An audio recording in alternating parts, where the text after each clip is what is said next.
This is the Vic Fazell Show podcast, hosted by Vic Fazell and Jonathan Zimick. Sponsored by Moroso Wood-Fired Pizza, Pinewood Coffee Bar, and the law offices of Vic Fazell.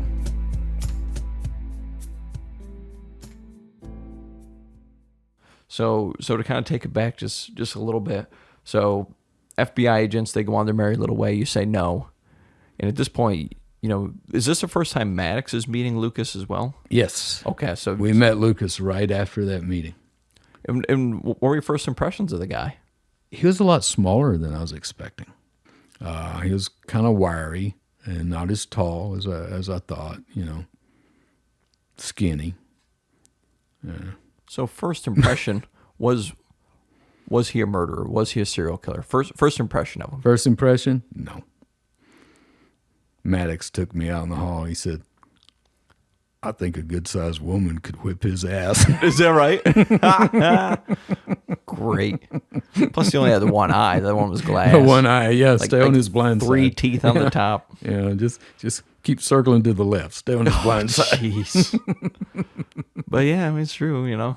If you wanted to take him out. Yeah.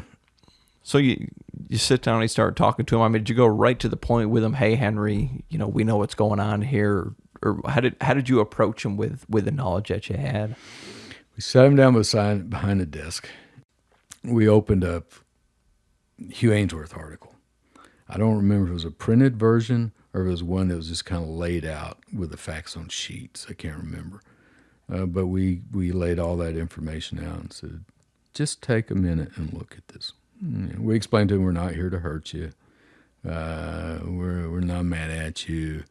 We just want to ask you some questions, and we just want you to tell the truth. And his main concerns then was he wanted to see Clemmy. So we arranged for that. And she was still being used by Boutwell at that time. Oh, yeah. She was running messages back and forth between Henry and Boutwell. And Boutwell even got into the jail to see Henry. Whoa. Yeah. He shows up. Just snuck in. One of the sheriff's deputies didn't know any better, didn't know what was going on, just let him in. And he tape recorded Henry and then took some of that tape out of context and used it in news stories to say that we were making Henry say this stuff. Yeah. And by then, Ed Walsh, who was the DA in Georgetown that had prosecuted Orange Sox, he was chiming in. He was getting on the news. Why, Jim Maddox and Vic Fazell should mind their own business. Is that right? This is the business of Williamson County.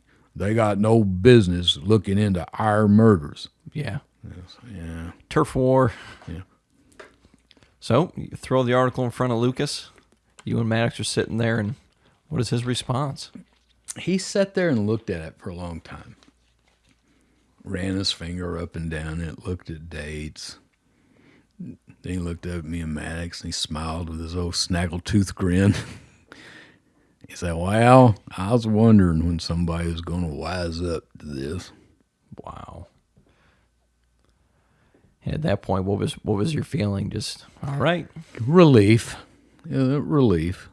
I knew what the truth was by then. You know, the facts are the facts. I mean, you can't be in Jacksonville and be in Georgetown at the same time. You just can't do it, you know. I mean, one of the murders, they had him killing a lady in South Louisiana. Her name was Hermine DeFore in South Louisiana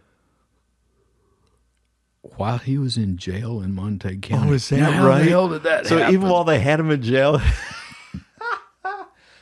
you did this one yesterday, Henry. Mm-hmm. I sure did. Snuck right out that window and yeah, okay. Crawled out the window and hitchhiked down to Louisiana, killed her, and hitchhiked back. So really, with these Rangers, it was just they just got sloppy to it. They got sloppy.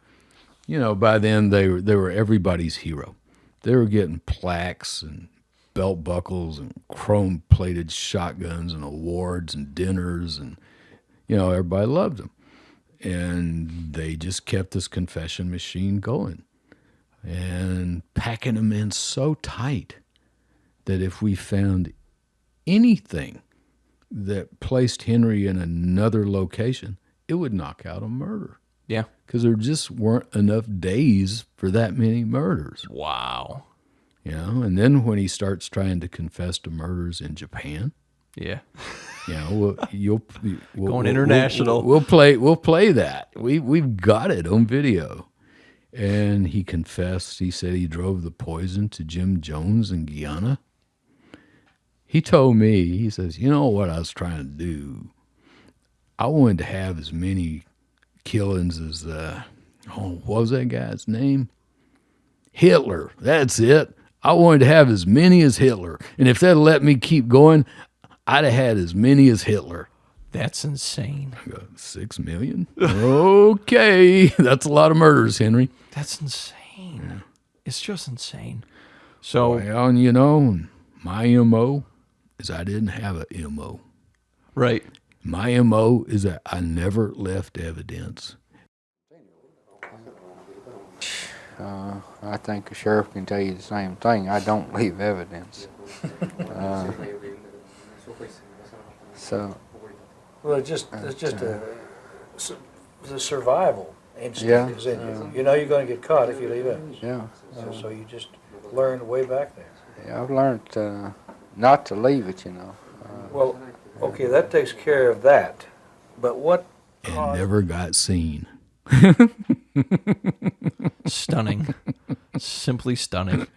And the only evidence that he ever left was stuff that was in the crime scene photos that you would see on the ground. He says, oh, yeah, and I had this matchbook from a truck stop in Oklahoma, and I threw it down by the body. Well, sure enough, there it is, Henry. Oh, my God. He told us things only the killer could know. Yep. Or had the file. And that's a true story about the matchbook. Oh, is that right? He did that on Orange Socks, yeah. Oh, wow. Yeah, they actually had him. I mean, that story changes so much. We'll go into that in detail. But in that confession, he changes his direction of travel, you know, just to match up with the matchbook from Oklahoma. Crazy. At first, he was coming up from San Antonio. And then when he saw the matchbook, well, then, I guess I was coming down from Oklahoma. And listening but really, he was in Jacksonville. Right. That's crazy. Go ahead. What were you saying? And when we actually do play some of his confessions and whatnot, you see how he's so suggestible. You know, it's, but you did it like that. Yep. Mm-hmm. Yeah. Mm-hmm. Yeah. Did that. Yeah. Mm-hmm. Yeah. I guess I did. And, you know, I mean, they just fed him, and you could tell he just kind of zones out. It's like, yeah. Well, Henry wanted to agree with him. He wanted to have that many. He wanted to keep it going. But at the same time, they also were keeping him on Thorazine. Yeah. Which makes you very pliable to suggestion. Makes you easier to get along with. Makes you say yes. You know. So, yeah, the psychiatrist here, when he looked at Henry's medical record, said he was on enough Thorazine to knock out a horse. Whoa. So I don't know how much Thorazine that takes, but it must be a lot. Wow. Yeah, I have to imagine it is. We actually do have a clip, though, that totally shows this. And in the room on this clip I'm about to play is Hugh Ainsworth, Lucas, and Jim Boutwell. And Jim Boutwell is talking about trying to get the confession for Orange Socks from Lucas and how he was having difficulty. And what he blames is being Henry was, unable to separate all of these murders, and he couldn't quite get the facts together. So you can see him trying to cover for Lucas by just saying, oh, no, the reason he can't remember all the specific details is because of all the murders he did, all the hundreds. But at the end of the clip, Hugh Ainsworth actually interjects that he was on Thorazine. No, it was rather smooth. It was somewhat halting, though, because he had a great deal on his mind at that time. And he had to sort that case out from several others that he had on his mind at that time. That must have been his biggest problem. It was for a while. He also, I later learned, was on a drug, a tranquilizer type drug then. That Thorazine? Yes. Yeah. But and again, your initial impressions of him was that he was just kind of a little meat guy, right? Something where, I mean, you just really couldn't see that this would be a guy who would kill hundreds of people. He's the kind of guy that you might could see killing one or two if it was somebody he knew. I've investigated enough murders, defended enough murderers, prosecuted enough murderers that, it's hard to tell. We have murderers among us that we don't know about.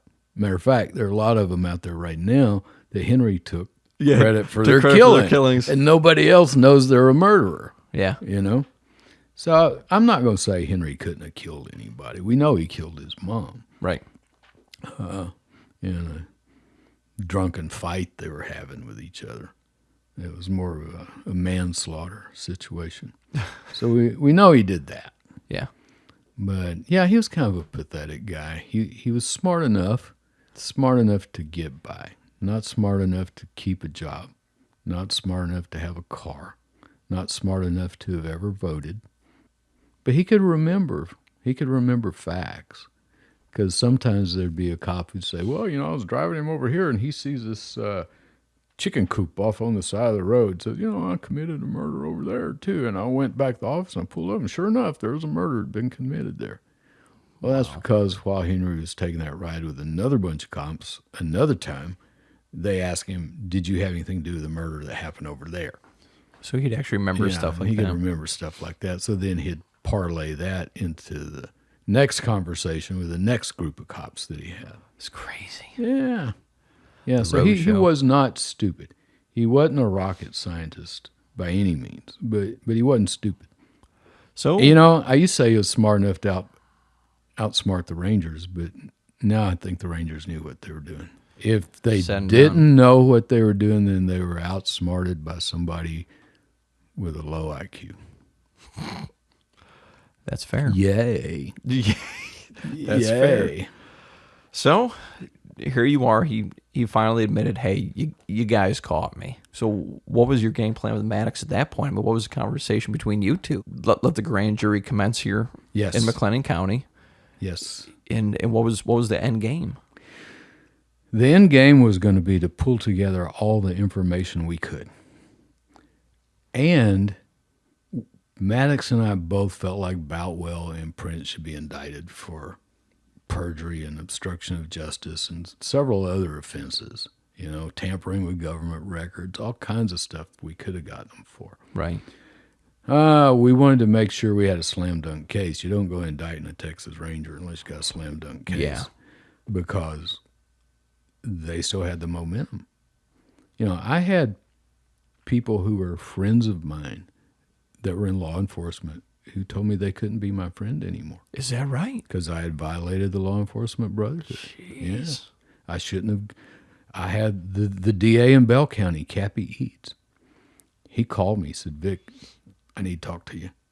I said, well, let's talk. He said, no, you need to come down here. I said, oh, Cappy, man, we're so busy. Isn't there? No, it's something you need to hear. It's something you need to hear. I thought he had some information for us on Lucas, Right. So I go down there. I get there to see him. And they make me sit out in the lobby for nearly an hour. I'm like, what the hell? Now here I am, an elected official, same as him. My office is bigger than his. Yeah. More people working for me, more cases. And I had known him for years. I'd known him since I had been a juvenile probation officer down in Bell County working for Walter Minica. And finally he calls me in his office. He says, well, Vic, I brought you down here to tell you that we just can't be friends anymore. I go, what? He said, yeah, right or wrong, you shouldn't have done it. Wow, You man. violated the law enforcement brotherhood, and you shouldn't have done it. And we can't be friends anymore. I looked around the room like I was looking for the camera or the microphone. I Right, said, like well, getting punked. Cappy, I imagine you making some points. I said, are you recording this so you can play it for your buddies later? He said, no, I just had to tell you. I think he was recording it. Yeah. Because of the way he glanced down when I asked him about that. Cappy owed him some favors. Now, he did. I mean, it is well known in Bell County that they would have to drive Cappy home every once in a while.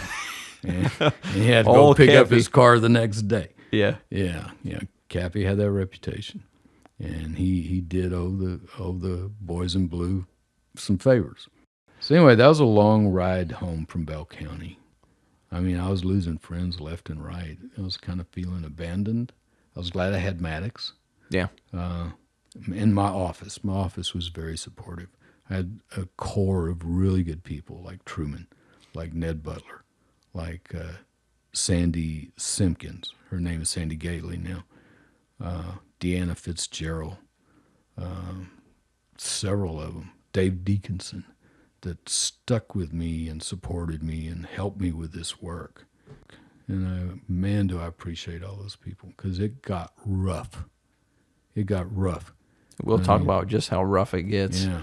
in the USV Fazell podcast. Yes. From It got April crazy. 85 until June of 87 was an incredible nonstop buzzsaw.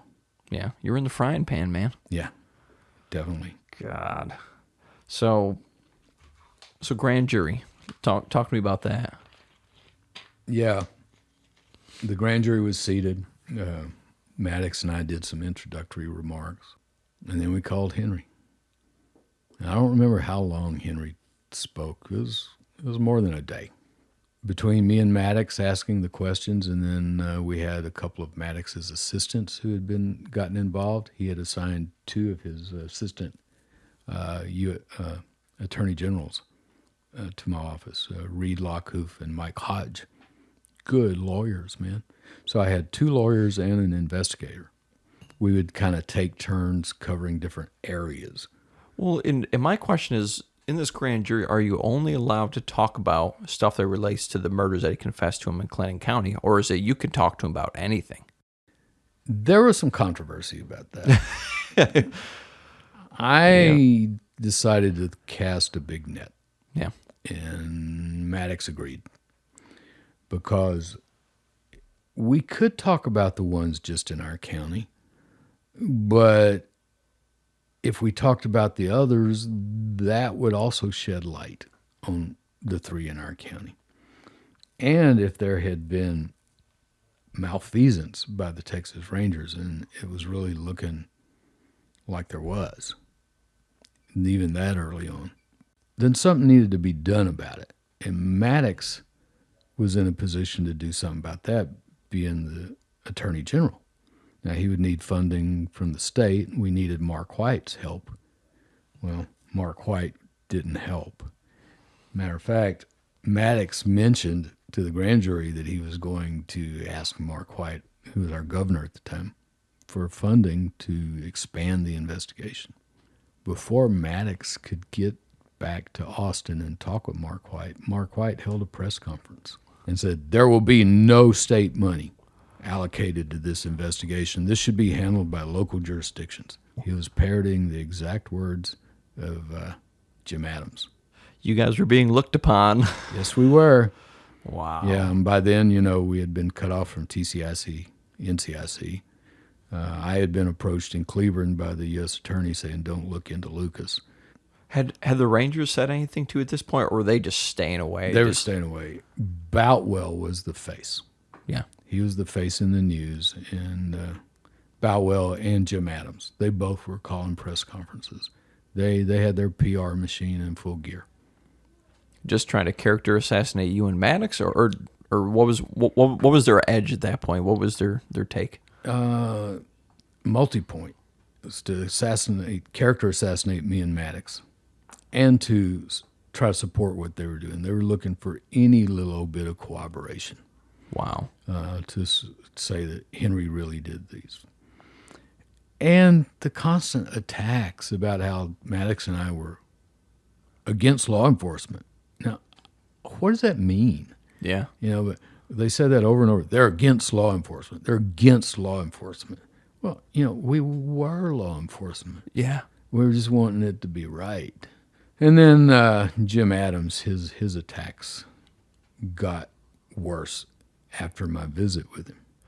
Let's talk about your visit with Mr. Jim Adams. So you had Maddox on board, and again, you talked about earlier how Jim Adams was overseeing of the Texas Rangers. So you figured, hey, let's go to Jim Adams. Let's get him on board with, cleaning up, like you said, his own backyard. So what was his take when you sat down with him? I met with Jim Adams along with Mike Hodge and Reed Lockhoof, the assistant attorney generals. And I laid out for him kind of what we had laid out for Henry, all the dates and all that. He wasn't even interested in looking. He didn't even glance down at the paper. Whoa. Yeah. But I continued with my little talk. I had it prepared. And I told him about, what we had done and that I would be perfectly happy with disbanding the grand jury and turning it all over to him if he would commit to the three of us that he would reopen these Lucas cases and look into what the task force had done and just re-examine the cases. That's all. Just re-examine them. And the ones where there was evidence that Henry couldn't possibly have done them, Yes. reopen them. Yeah. And I ended with that plea. Do that. And this is over.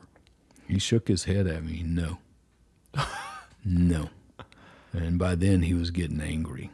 I mean, he started talking, and his voice was a little quivery, and he had a icky, whiny kind of voice anyway.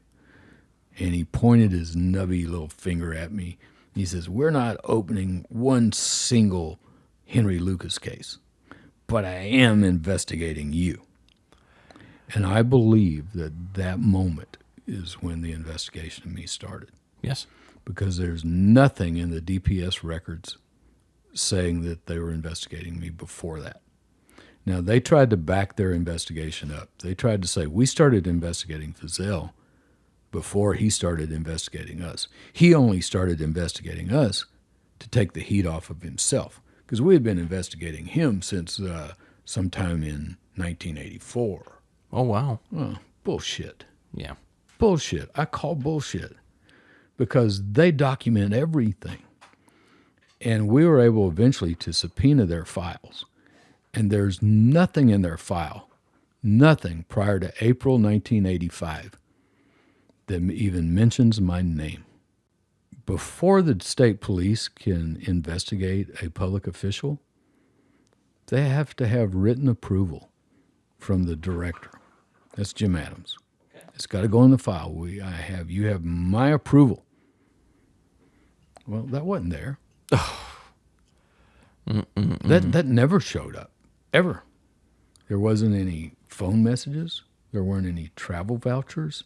There weren't any 302s. That's a FBI narrative. Mm-hmm. There weren't any narratives from the DPS. There was nothing.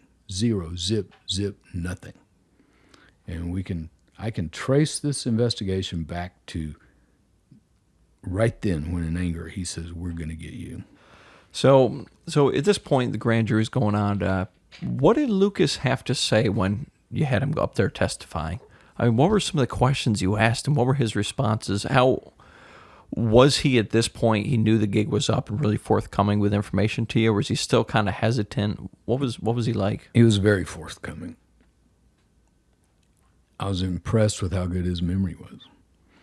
And we asked him questions about his background, how he grew up, where he lived, addresses, where he worked, when he was in this state, when he was in that state, just gathering, like I said, casting a big net, gathering as much information as we could. And finding out, he told us about having to go to a dentist one time and getting a tooth pulled. Mm-hmm. We were able to get those dentist records. Is that right? Yeah, knocked out another murder. Yeah. Yeah. Every time we could place him anywhere, or it was in a dentist chair, or whether it was getting a ticket for a dog nut on a leash, we were able to knock out another murder. Wow. Yeah, ain't that something? Let me ask you this though, Vic, is kind of a over all of this. Why did you take it upon yourself to do this? Because at the end of the day, you could have had him, again, just pass through, had your picture in the newspaper with the Rangers, or you could have at the, least, he didn't do the ones here and let the road show continue. why did you dig in like you did? I mean, when you really didn't have to? I don't know. It just sort of happened step by step. Before I knew it, my back was against the wall, and there was nothing to do but fight my way out of that corner. Would I you had do no it again? choice. Given the circumstance, you get the phone call from the Rangers. Let's take you back. What would you have done? Would you have done it the same? I probably would have done the same thing, but I would have drank less coffee and said fewer inflammatory things. That's fair. That's a fair assessment. But if I'd have known what was going to happen to me, I'd like to think I would have done it again, but that's a hard question to answer because I really was put through hell. Yeah. I like to joke about it. I keep a positive attitude about it. I've gotten on my knees and prayed and cried and forgiven everyone that was involved, but I worked through it, through prayer, through meditation, and through forgiveness. Forgiveness is so important, not for the person you're forgiving, but for yourself. Right. It lets go of all that baggage. So, but yeah, it was a rough time when I was really put through hell. I don't know if I'd do it again. I probably would, because I feel like I'm just hardwired to do what I think is right, even if it's not popular. That was my campaign slogan when I ran for re-election. Courage to do what's right, not what's easy. So grand jury is going on. Lucas is finally forthcoming about all this stuff. Was the media covering a lot of this too at this time? Were they allowed access to any of this? What was their spin and take on it? Were they with you, or were they siding with, what was going on with Jim Adams and his PR? The news coverage went back and forth. From the minute we started the grand jury, it was a media explosion. It was everywhere. Everywhere. It made national news. Yeah. It was on the national networks. Morning talk show people talked about it. It was an incredible amount of publicity in the very beginning. And it knocked the Rangers back on their heels in the very beginning. But then they rallied. And then it became less national and more local. Mm-hmm. And with the locals, they were able to manipulate them more. Sure. Because they know a lot of the reporters. They're able to feed them this, I'm only telling you, blah, blah, blah, blah. It's off the record, blah, blah, blah. But we're going after Feazell, and we've been looking at Feazell, and, we're da-da-da-da-da, and there's going to be a grand jury, and he's going to be indicted. And all that stuff started going on. But did the Lucas Road show end at this point? No. I mean, it didn't? No. So they were going to continue to take confessions, even though at this point, we still had Henry. Okay. So they couldn't get confessions from Henry as long as we had him. Right. And we weren't giving him back because we kept saying we may need for him to testify again. By then, we had already been to San Antonio. I flew For that rights violation situation. Yeah. Maddox picked me up in the Attorney General's airplane. Cool. Yeah. And we were on our way to San Antonio when the airplane caught fire. Are you serious? Yeah. It started filling up with smoke. And we were going to have to land. But then the pilot says, well, it's quit smoking and we're nearly there. Are you kidding? No. Whoa. So we landed. They fixed the plane while we were at the federal courthouse. Is it some kind of little electrical something? But yeah, I mean, I didn't see flames coming out of an engine. Oh, yeah. Or anything. It was something up in the cockpit, but it was filling up the cabin with smoke. And That's we were like, crazy. yeah, we had wanted to bring Henry with us on the AG plane because we had investigators. We had the sheriff that was going to come with us, but the feds wouldn't let us. No, they sent Parnell and Mike to pick him up. Yeah. And I got to say, Parnell and Mike were very respectful.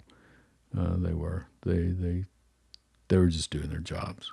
And I appreciated the way they handled it. VicFeazell.com. Check out our website, VicFeazell.com. It's got direct links to our podcast. It's got direct links to some of the documents that we're talking about. It's got some video you might be interested in. This is a primary source podcast.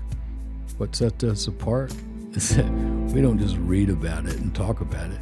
We talk about things we've done, people we've known, things we've experienced.